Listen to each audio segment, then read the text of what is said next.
নবদ্বীপের পাশে একটা জায়গা আছে কালনা, নিত্যানন্দ ঠাকুরের শ্বশুর বাড়ি। সেখানে একজন বিখ্যাত গুরুদেব ছিল, তার নাম হৃদয় চৈতন্য। যে যেখানে বসে আছেন পেছনে আগে কান ঠিক রাখবেন, মন ঠিক রাখবেন, শুনবেন, আপনার হৃদয়ে শান্তি পাবেন, জানতে পারবেন কিছু কথা। তাকান, হৃদয় চৈতন্য যে না জয়ধ্বনি দিয়েছে, বেরিয়ে এসে বলল, কে তুই? আমার নাম দুঃখী। কত বছর বয়স? 5 বছর। কি জন্য এসছিস? আমি দীক্ষা নিতে এসেছি। দাঁড়া, দীক্ষা মানে কি? মায়েরা এতজন কীর্তন শুনতে এসছেন, দীক্ষা সবাই নিয়েছেন, হাত তুলে বলতে পারবেন দীক্ষা মানে কি? জেনে নিন। দীক্ষা মানে কি? দিয়ে খা। দীক্ষা মানে কি? মায়েরা, দীক্ষা মানে কি? দিয়ে খা। সকালবেলায় স্নান করে ভগবানকে দিয়ে যে না খাই, তার দীক্ষা নেওয়ার কোনো দাম নাই। যারা অনেকে গর্ব করে লোকের সামনে বলছেন আমার দীক্ষা হয়ে গেছে, আপনার কোনো লাভ নাই। যে সকালবেলায় ঘুম থেকে উঠে স্নান করে ভগবানকে তুলসী পত্র দেবেন, তারপর আপনি খাবেন, তবে দীক্ষা নেওয়া সার্থক হবে, নইলে আপনার জীবন বেকার হয়ে যাবে। তাকাবেন যে যেখানে বসে আছেন, ভগবানকে তিলক, এদিকে এদিকে, খুব দামি কথা, যারা জানেন না তারা জেনে যান। ভগবানকে তিলক দিতে হয় কোন আঙুলে? গুরুদেবকে তিলক দিতে হয় কোন আঙুলে? এখানে ভক্তরা বসে আছেন, কেউ যদি তিলক নিতে চায় কোন আঙুলে দেবেন? কেউ যদি মারা গেছে তাকে কোন আঙুলে দেবেন? তাকাবেন, এটা কিন্তু দারুণ শিক্ষণীয় বিষয়। অনেকদিন ধরে কীর্তন শুনছেন, দামি কথাগুলো শুনবেন। কি? যদি কেউ মারা যায় তাকে তিলক দেবেন কোন আঙুলে? যদি কেউ গুরুদেব হয় তাকে কোন আঙুলে দেবেন? ভগবানকে কোন আঙুলে তিলক দেবেন? তাকান আমার দিকে। ভগবানকে তিলক দেবেন এই আঙুলে। কেন? এটার নাম বৃদ্ধাঙ্গুষ্ঠী, এটার নাম তর্জনী, এটার নাম মধ্যমা, এটার নাম অনামিকা। অনামিকা মানে কি? ভগবান বিষ্ণুর আঙ্গুল। এই আঙ্গুলে করে ভগবানকে তুলসী পত্র দেবেন, এই আঙ্গুলে করে ভগবানকে বাতাসা দেবেন, এই আঙ্গুল করে ভগবানকে তিলক দেবেন। 2, আপনি নিজেকে কোন আঙ্গুলে তিলক দেবেন? নিজেরা যারা তিলক নেন তারা কোন আঙ্গুলে তিলক নেবেন? তাকিয়ে দেখুন, নিজেকে তিলক নেবেন এই আঙ্গুলটা, মধ্যমা। যারা পেছনে আছেন, যারা আগে আছেন, আমার দিকে তাকিয়ে নিন। নিজেকে কোন আঙ্গুলে তিলক দেবেন? মধ্যমা, মানে এই আঙ্গুলটাতে। আচ্ছা, যদি কেউ মারা যায় তার কপালে তিলক দেবেন কোন আঙ্গুলে? এই আঙ্গুলে, তর্জনী। তর্জনী। আর যদি ধরুন এখানে কেউ তিলক দিচ্ছে আপনাদেরকে, কিংবা অনেকে তিলক দেয় না, আসলে তিলক দিতে কোন দিকে, কিংবা কেউ আপনি তিলক করছেন, কেউ তিলক চাইছে আপনার কাছে, তিলক দিবেন কোন আঙ্গুলে? এই আঙ্গুলে। সবাই তাকান, তিলক দেবেন বৃদ্ধাঙ্গুষ্ঠী, মানে এরকম করে তিলক দেবেন। মায়েরা সবাই তাকাবেন, এই যে তিলকটা নিচ্ছি আমরা, আমি নিয়েছি, আমার দিকে তাকাবেন। তিলকের জন্ম কোথা থেকে? একটু সবাই জেনে নিন, তিলকের জন্ম কোথা থেকে? ভগবান শ্রীকৃষ্ণের একবার মাথা ব্যথা হলো, সঙ্গে সঙ্গে নারদ মুনি বলল, কৃষ্ণ তোমার মাথা ব্যথা হলো, কবিরাজ তো তুমি বলো তোমার মাথা ব্যথা সারবে কি করে? কৃষ্ণ বলল, কোনো ভক্ত যদি বা কোনো ভক্তিমতী মা যদি তার চরণের ধুলি আমার মাথায় দিতে পারে, আমার ব্যথা ভালো হয়ে যাবে। কৃষ্ণের কটা স্ত্রী? 16,108টা স্ত্রী। সবার কাছে যাওয়া হলো, নারদ মুনি গেল কি জন্যে? চরণের ধুলির জন্য। কেউ দিল না। নারদ জিজ্ঞেস করলো, তোমরা চরণের ধুলি দিচ্ছ না কেন? বলছে, কেন বাবা, দিয়ে আবার নরকে যাব? দরকার নেই, দেবার দরকার নাই। সঙ্গে সঙ্গে নারদ মুনি বৃন্দাবনের পথে ঘুরছেন, দেখতে পেলেন রাধারানী সখীদের নিয়ে বসে আছেন। নারদ মুনিকে দেখে বললেন, রাধারানী, নারদ তোমার চিন্তা চিন্তা মন লাগছে কেন গো? এমন করে মন খারাপ করে যাচ্ছ কেন? আজকে মুখে হাসি নেই কেন? বলছে, কৃষ্ণের মাথায়। নারদ মুনি বলে উঠলো, কৃষ্ণের মাথায় ব্যথা হয়েছে। সঙ্গে সঙ্গে রাধারানী বলে উঠলো, বলো নারদ, কি করলে কৃষ্ণের মাথা ব্যথা ভালো হবে? বলছে, একটা উপায় আছে। বলে কি? যদি কোনো ভক্তমতী মা তার চরণে ধুলো দিতে পারে, তবে গোবিন্দের মাথা ভালো হতো, ভালো হতো। সখীরা তাড়াতাড়ি বললো, নারদ তোমার গলাতে যে উন্নিটা আছে, ওই উন্নিটা আমাদের দাও। রাধারানী বললো, তাড়াতাড়ি দাও। সকল গোপীগণ রাধারানী চরণের ধুলো দিল কাকে? তাকাবেন, কাকে দিল? না সোজাসুজি দিল নারদকে। নারদ বেঁধে নিয়ে চলে যেতে আর জিজ্ঞেস করছে যেতে যেতে, আচ্ছা তোমরা যে চরণে ধুলি দিলে, তোমাদের নরকের ভয় হলো না? তখন রাধারানী বলছে, শোনো, আমরা নরকে যাব, কিন্তু গোবিন্দের মাথা ব্যথা তো ভালো হবে। কত গোবিন্দকে ভালোবাসে দেখুন মায়েরা। আমরা তো চাই ওদের ভালোবাসাটা কোন জায়গায় গেছে।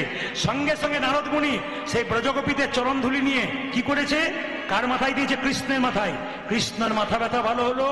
কৃষ্ণ সেই চরণের ধুলি ব্রজগোপীদের রাধারানীর বৃন্দাবনের মাটিতে ছড়িয়ে দিল। তার থেকে তৈরি হলো তিলক। তিলকটা নিয়েছি মায়েরা, এই তিলকটার জন্ম কোথা থেকে? বৃন্দাবনের মাটি থেকে। কার? ব্রজগোপীদের চরণে ধুলো থেকে। তাকাবেন আমার দিকে, এই যে তিলক দেখতে পাচ্ছেন, ডান দিকে একটা দাগ, বাঁ দিকে একটা দাগ, মাঝখানটা ফাঁকা। এই জায়গাটার নাম কি? ডান দিকটার নাম কি? ব্রহ্মা। বাঁ দিকটার নাম কি? মহেশ্বর। মাঝখানে ফাঁকা জায়গাটা কি? বিষ্ণু। তাহলে প্রশ্ন করবেন, এই যে ফোঁটা মতো নাকে নিয়েছি, ওটা কি? ওটা কি? তুলসী পাতা। মাইক ডিস্টার্ব করছে ভাই তোমার। তুলসী পাতা। তাকাবেন, এটা কি? তুলসী পাতা। কেন? কৃষ্ণের এই জায়গাটা যদি চরণ হয়, তাহলে এই জায়গাটা তুলসী পাতা। তাকাবেন, এই পাতাটা কতটা নেবেন? নাকটাকে 4 ভাগ করলে 3 ভাগ অংশ কিন্তু পাতা নিতে হয়। সবার কাছে নিবেদন রইল, যদি আপনারা মনে করেন যে আপনার মতো তিলক করতে পারবো না, কারণ আমাদের সমাজে একটা নিয়ম আছে, আপনি তিলকমালা করে গেলে আপনাকে ঠাট্টা করার লোকের অভাব হবে না। আমাদের ওখানে একটা মেয়ে 26 বছর তিলকমালা করে, নিরামিষ খাই, পাশের বাড়ির মেয়েগুলো বলে, বাবারে হারাধনের বইয়ে কি ঢং দিদি, ভগবান আগে পেয়ে যাবে বোধ হয়। মানে এটা হাতি চলে বাজার, কুত্তা ভুকে হাজার। হাতি রাস্তা দিয়ে যাবে, কুকুর ঘেউ ঘেউ করবে, হাতি কিন্তু তার দিকে তাকাবে না। কৃষ্ণ ভক্ত কারা? হাতির মতো। নিন্দুক কারা? কুকুরের মতো। ওদের দিকে আপনারা তাকাবেন না।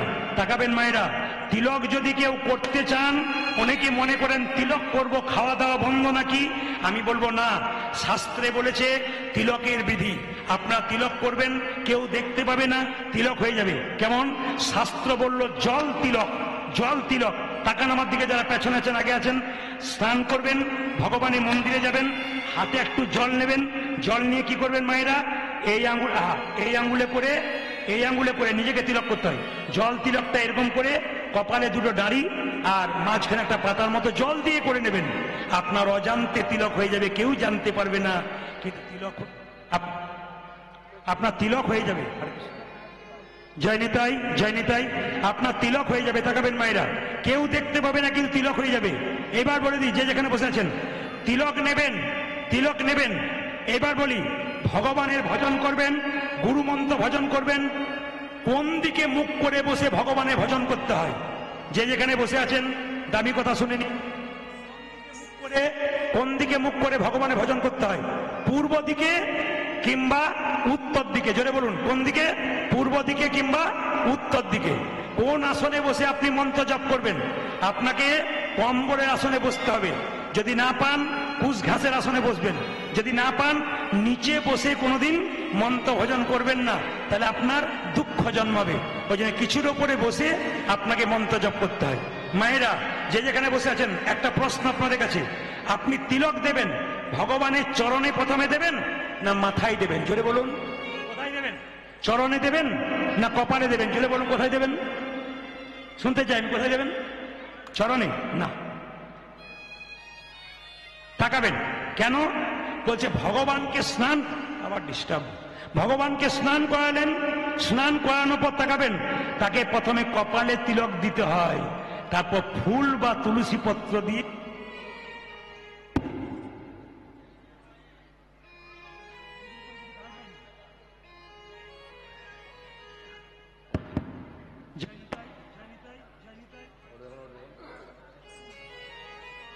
জয় নিতাই, জয় নিতাই।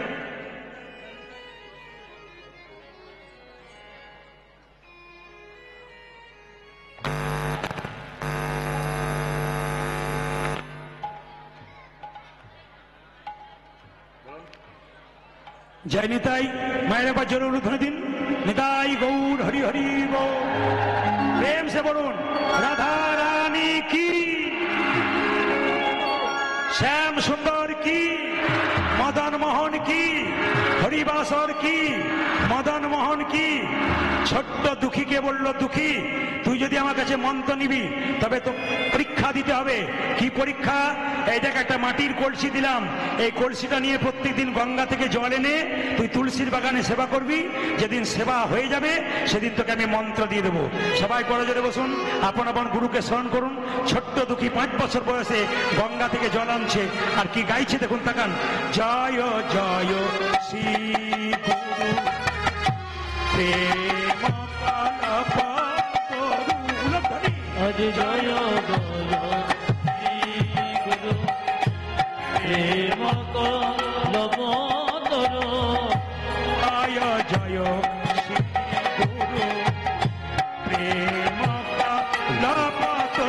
আজ জয় জয় শ্রী গুরু প্রেম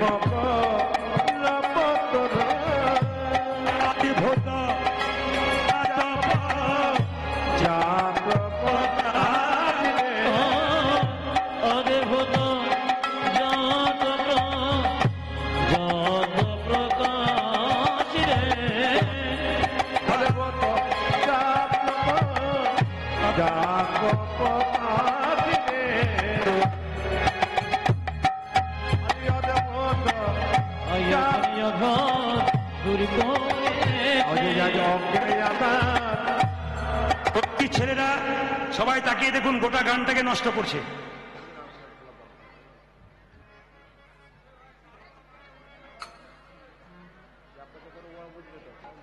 আমার অজ্ঞানে আধারে দূর করেছে, আমার অজ্ঞানে আধার দূর করেছে, জ্ঞান চাঁদে প্রকাশ করে অজ্ঞান আধারে দূর করেছে, আমার অজ্ঞানে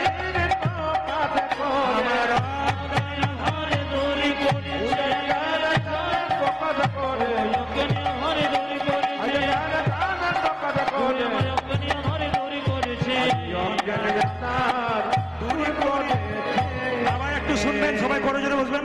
অযাচিত মহেন পতিত হেরি জপ, অজে অযাচিত মহাভেদ, সবাই মিলে ভক্তি করে তাই দেবেন। পতিত হেরি জপ, অযাচিত মহেন পতিত হেরি জপ,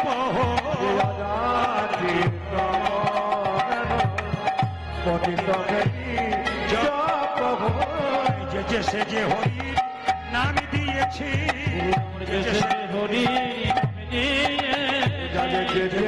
হরি নাম দিয়েছে অযাচিত কৃপা স্বভাবে, যে সে যে হরি নাম দিয়েছে, যে সে যে হরি নাম দিয়েছে, হরি নাম দিয়েছে, অযাচিত যে সে যে হরি নাম দিয়েছে। মায়েরা একবার বলবেন, কত বছর বয়সে দুঃখী বেরিয়ে গেল? জোরে বলুন। 5 বছর।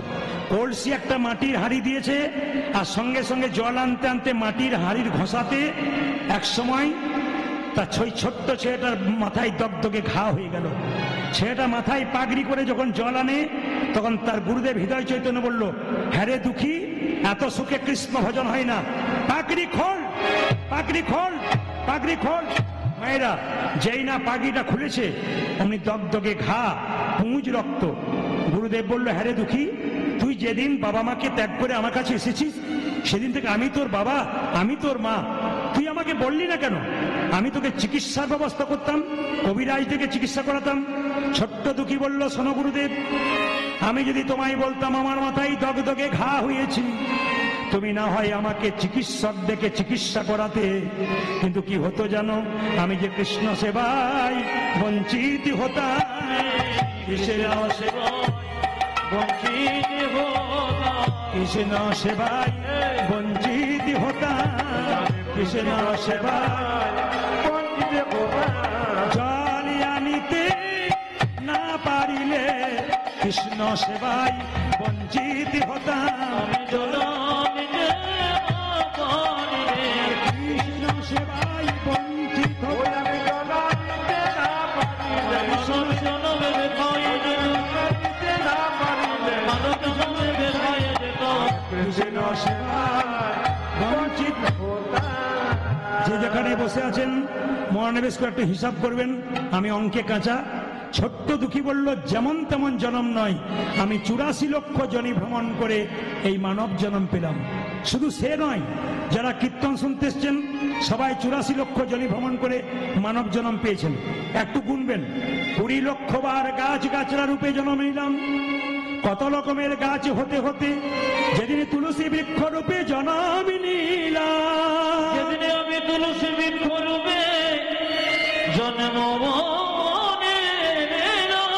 শুনবেন বাবারা, 20 লক্ষ বার গাছ গাছেরা রূপে জন্ম নিতে নিতে যেদিন আমি তুলসী বৃক্ষ রূপে জন্মে নিলাম, যেদিন তুলসীর পাতা গোবিন্দের সেবায় লাগলো, যেদিন তুলসীর ডাল কণ্ঠে মালা করে ভক্ত পড়ল, সেদিন গাছ জনম থেকে মুক্তি হয়ে গেল। কত হলো? 20 লক্ষ। 9 লক্ষ বার জলে জন্মে নিলাম, কত রকমের জলজন্তু হতে হতে যেদিন শঙ্খ রূপে জন্মে নিলাম, আমি শঙ্করূপে জন্ম নিল, মায়েদের মুখে মন্দিরে বেজে উঠিলাম। মুখে মন্দিরে বেজে উঠিল। কিছু মনে করবেন না, শঙ্খ আপনার 3 বার বাজান, কিন্তু কারো জানা আছে শঙ্খ কেন 3 বার বাজাবেন? একবার ব্রহ্মাকে স্মরণ করে, একবার বিষ্ণুকে স্মরণ করে, একবার মহেশ্বরকে স্মরণ করে 3 বার শঙ্খ বাজাতে হয়। কৃষ্ণ কুরুক্ষেত্রের যুদ্ধে একটা শঙ্খ বাজিয়েছিল, এই শঙ্খটার নাম পাঞ্চজন্য শঙ্খ। পঞ্চজন নামক অসুরকে মেরে পেয়েছিল। সবাই তাকাবেন, এই শঙ্খ যখন কৃষ্ণ বাজিয়েছিল, অসুরদের স্ত্রীর গর্ভে যে সন্তান, সেই সন্তান শক্তিমান হয়নি, দুর্বল হয়ে গেছিল, আর দেবতাদের স্ত্রী গর্ভের সন্তান আরো সবল হয়ে গেছিল। এর থেকে কি শিখলেন? যত বাড়িতে শঙ্খ বাজাবেন অশুভ শক্তি দূর হবে, শুভ শক্তি আগমন হবে। যদি কেউ বিজ্ঞান নিয়ে পড়েন তাহলে দেখবেন বার্লিন বিশ্ববিদ্যালয়ের বিখ্যাত বিজ্ঞানী তিনি বলেছেন, যদি কারো অ্যাজমা রোগ থাকে, হাঁপানি রোগ থাকে, সে যদি সকাল দুপুর সন্ধে 3 বার করে শঙ্খ বাজাতে পারে, তার অনেকটা কষ্ট দূর হয়। দেখবেন ব্রাহ্মণরা শঙ্খের জল দিয়ে ভগবানকে স্নান করায়, অভিষেক করায়। ব্রাহ্মণরা দেখবেন পুজো করবার সময় দেখবেন শঙ্খের জল দিয়ে কি করে মায়েরা, না ফলের মধ্যে, প্রসাদের মধ্যে দেয়। কেন? ক্যালসিয়াম থাকে, জীবাণুগুলো নষ্ট হয়ে যায়। প্রত্যেকটা যুক্তি আছে। তাই সবাই লক্ষ্য করুন, শঙ্খ রূপে জন্মে নিলাম, মায়েদের মুখে বেজে উঠলাম, সেদিন থেকে শঙ্খ জন্ম থেকে মুক্তি পেলাম। 20 কত হলো জলে বলুন? 20 কত হলো? 29। 11 লক্ষ বার পোকা রূপে জন্মে নিলাম, আমি পোকারূপে জন্ম নিল। ফুল থেকে মধু সংগ্রহ করি, সেই মধু যেদিন গোবিন্দের সেবায় লাগালাম, সেবায় লাগালো, সেই দিন পোকা জন্ম থেকে আমার মুক্তি হয়ে গেল। হয়ে গেল। কি বললাম মায়েরা? কত হলো? 20 29 আর 11 কত হয়? যে বলুন 40।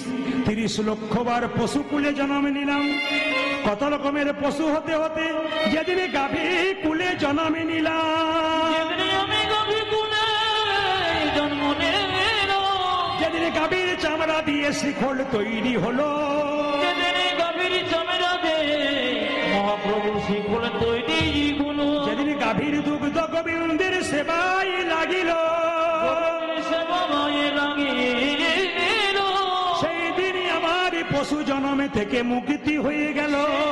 আমার পশু জন্ম হতে মুক্তি বলে নিন 40 আর 30 কত হলো মায়েরা? 70। 10 লক্ষ বার পক্ষী কুলে জন্মে নিলাম, কত রকমের পক্ষী হতে হতে যেদিন ময়ূর কুলে জন্মে নিলাম, যেদিন আমি ময়ূর কুলে জন্ম নিল, যেদিন গোবিন্দের মাথায় আমি স্থান পেলাম, যেদিন গোবিন্দের মাথায় আমি স্থান পেলাম, সেদিন আমার পাখি জন্মে থেকে মুক্তি হয়ে গেল। পাখি জন্ম হতে মুক্তি হয়ে গেল। গুনবেন কত হলো? 80। 4 লক্ষ বানরা, অনেক রকমের বানর হতে হতে যদি হনুমান হলাম, রাম ভক্ত, সেই দিন আমি উদ্ধার হয়ে গেলাম, মানব জন্ম পেলাম। বাবা, এতজন বসে বসে সন্ধ্যে থেকে কীর্তন শুনছেন 8টা থেকে,